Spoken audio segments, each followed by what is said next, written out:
مصطفى مصطفى منبع للصفا سيد الأنبياء مشعل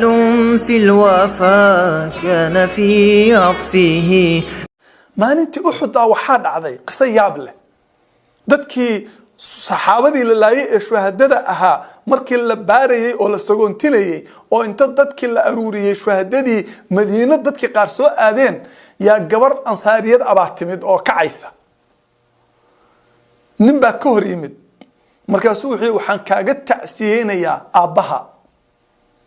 markaasay tiri aabahay u kaadiye Nabi Maxamed ka waran sallallahu alayhi wasallam markaasuu waa fiican yahay nin kala ka hor yimid markaasuu wuxuu yiri zawjkaagi ninkaagi baan kaaga tacsiyeenayaa say tiri ninkayga u kaadiye Nabi Maxamed seebu yahay sallallahu alayhi wasallam wuu fiican yahay mid kala ka hor yimid walaalka baan kaaga tacsiyeenayaa waxa la gabadha waxa maalinta la dilay aabaheed iyo zawjkeedii iyo walaalkeed iyo laba ay dhashay baa la dilay markaasay tiri rasuulka ilaahay seebu yahay saalay wuu fiican yahay waxay tiri tusa ma degayo illa nabiga aan arko nabiga Allah keenay sallallahu alayhi wasallam markay aragtay bay tiri kullu musibatin ba'daka jalal musiibo kasta oo adiga aan ahayn way fuudahay rasuulka ilaahay Allahu akbar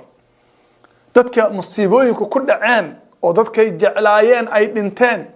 hooyada ay dhimatay aabaha uu dhintay walaalka uu dhintay odayga zawjkaagi uu dhintay xaaskaagi ay dhimatay caruurtaadi ay dhinteen bal jacaylka qofkaas aad u qabto iyo naxdinta aad ka naxsan tahay waxaad barbar dhigtaa jacaylka aad nabiga u qabto sallallahu alayhi wasallam iyo nibashadii nabiga naxdinta aad ka naxaysa isbarbar dhig taasay ahaayeen ila hadhihi daraja ma gaaray inagu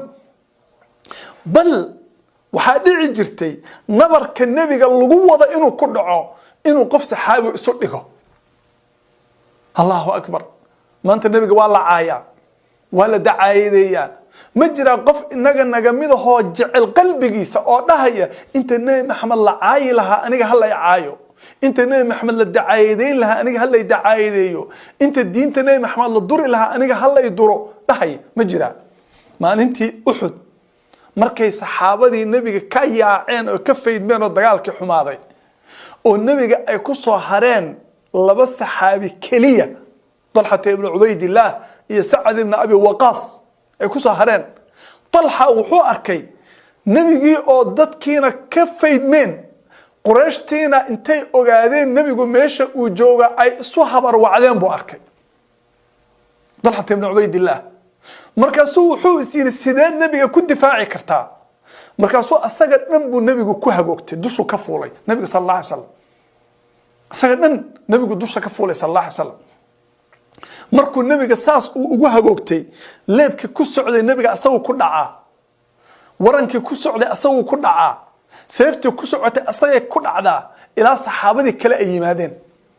saxaabadii kale markay yimaadeen oo nabiga lagu soo aruursamay buu dhulka ku dhacay oo nabigu uu yiri sallallahu alayhi wasallam awjaba Talha maanta wuu waajibsaday janno maanta Talha la tagay walaalkiin qaada saxaabadu waxay dhigi jireen ninkii raba inuu arko qof shahiid ah oo dhulka dul socda Talha ha arko heerkaas ay gaareen waxa yaab leh baabkan marka laga sheekeynayo qof saxaabada la mid ah ma jiro tusaalayaal waxaan soo qaadanayaa jacaylka ay nabiga saxaabadu u qabeen oo ka turjumayay amarkiisa ay u qaadan jireen amarka nabiga markii la sheego nabigu u dhoosan sameeya say u qaadan jireen waxa kamid ahaa maalmaha kamida min Julaybiib la yiraahdo oo saxaabi ah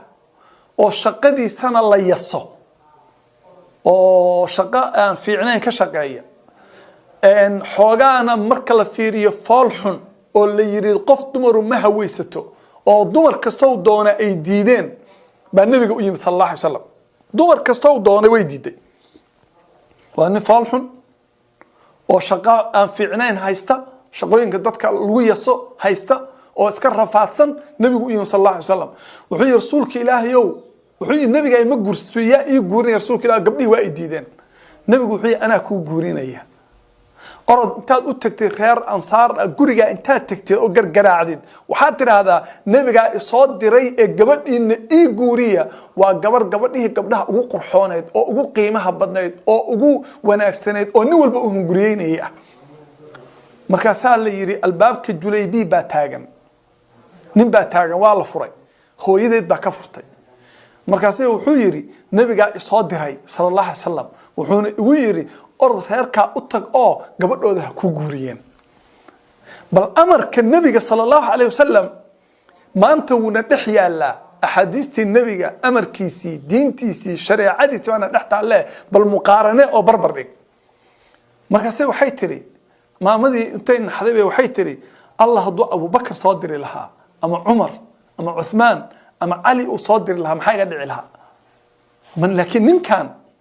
mayan gabadh u guurin karaa odaygii bay la tashatay odaygii oo asna yaaban gabadhii baa hadalkii maqashay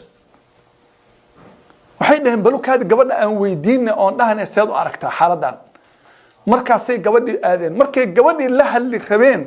bay gabadhii soo booday markaasay waxay tiri ma waxaad rabtaan in aad celisaan qof nabigu uu soo diray sallallahu alayhi wasallam amarka nabiga miyaan celinaynaa ii guuriya bay tiri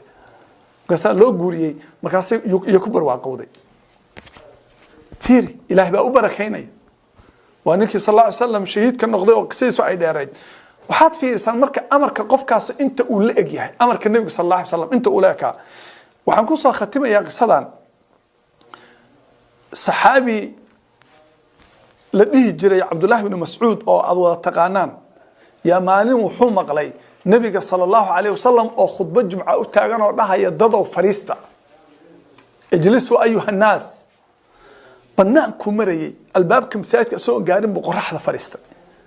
nabiga arkay sallallahu alayhi wasallam wuxuu soo gal waxaan diiday nabiga oo dhahaya fariista inaan khilaafo warkiisa oo soo socdo inaga maanta nabigu meeqa amar buu nasiyaa fariiso gacanta wax ku cun qaabka u fariiso qaabkaas guriga u gal qaabkaas musuusha u gal qaabkaas quraanka u akhri qaabka u tuko qaabka wax u sadaqayso qaabkaas u seexo qaabka u guurso qaabka u mucaamalood qaabka wax u gado amarka nabiga sallallahu alayhi wasallam oo tirada ka batay laakiin intee wax la eg baasaan u qiimeynaa su'aalaha isweydiin dhowr su'aalood waliga ma ooyday jacayl aad nabiga u qabta sallallahu alayhi wasallam intaad xasuusatay ilma ma ka daadatay nabiga ma jeclid sallallahu alayhi wasallam waliga amarka nabiga sallallahu alayhi wasallam markii aad maqashay intuu kula weynaaday oo aad ku faraxday ma qaadatay adoo ku faraxsan oo uu kula yahay wax adduunka iyo dhulka iyo samadaba ka weyn heerka ma gaadhay markaad maqashid qisaskii nabiga iyo saxaabada intee wax la eg bay kula gaadhaa ma jeceshahay oo ma ka fakartaa mar walba inaad maalinta aakhira nabiga arki doonto iyo in kale ثوبان أو موليه النبي صلى الله عليه وسلم ما النبي يجي سوى قيران أو دارسان نبي وحكيري محاك دوري دارس ثوبان أو كلر كاوس لبدلي حي رسولك إلهي أو مرك أنا كأرق يا وحشودا قلبي جيبا يا حماضة أنا قد نوان مروجودا مركاسا ونك أنتوا عتوي أو مروجودي مركان كأركبان دجا مركاسا وحان حسوس تيبويري قيامة مرك أي نعض أو جنة لقلو هدي أن جنة قلو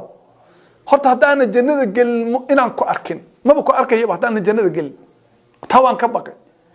waxaan kala ka baqay hadaan jannada galo inaan ku arki waayo sababtoo ah adiga darajadii nabiyada iyo anbiyada ee sara lagu geynaya anigana waan ka hoos maraya inaan ku arki waayo oo isku level aan noqon weyno baan ka baqay markaas uu murugooday oo wajigii isbedelay oo uu caatoobay ila hada alhad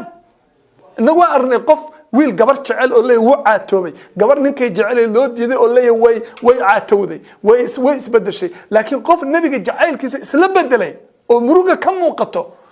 markaas uu nabiga u jawaabay waxa soo degtay ومن يطع الله والرسول فأولئك مع الذين أنعم الله عليهم من النبيين والصديقين والشهداء والصالحين وحسن أولئك رفيقا ذلك الفضل من الله وصدقت هذا النبي جعشه صلى الله عليه وسلم oo qalbigaaga marka nabiga xasuusto uu isbedelayo oo wajigaaga uu isbedelayo oo uu qofka kula qiimaha badan yahay oo hooyada iyo aabaha iyo canugaaga iyo xaaskaaga inay dhintaan oo maalkaagu baabao aad nabiga